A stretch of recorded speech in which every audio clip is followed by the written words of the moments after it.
یأتینکم منی ھدی من تبع ھدای فلا خوف علیہم ولا۔ دیکھو میری طرف سے پے بپے تمہیں ہدایت پہنچتی رہے گی، میں رسول بھیجتا رہوں گا، کتابیں بھیجتا رہوں گا، پیغامات نام و پیام چلتا رہے گا۔ جس نے میری ہدایت کی پیروی کی اسے نہ تو خوف ہوگا اور نہ غم ہوگا۔ معلوم یہ ہوا کہ یہ جو ہدایت آتی ہے اللہ کی طرف سے یہ پیروی کے لیے آتی ہے۔ من تبع ھدایا، جس نے میری ہدایت کی پیروی کی۔ اچھا یہ لفظ تلاوت جو ہے یتلو علیکم آیاتہ، یتلو علیہم آیاتہ، یہ تلاوت کی میں نے بھی پیروی کرنے کی، تلا یتلو کہ میں نے پیروی کرنے کی ہوتی۔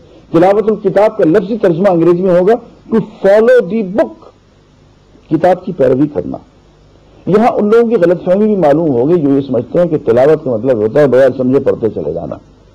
تلاوت کے لفظی معنی پیروی کرنے کے ہیں، فالو کرنے کے ہیں، بالکل انہی معنوں میں جہاں یہ من تبع ھدایا، جس نے میری ہدایت کا اتباع کیا، اس کی پیروی کی۔ معلوم ہوا کہ قرآن کی جو تلاوت ہے اس تلاوت کے اندر فہم اور تدبر اور عملی پیروی کا پہلو موجود ہے۔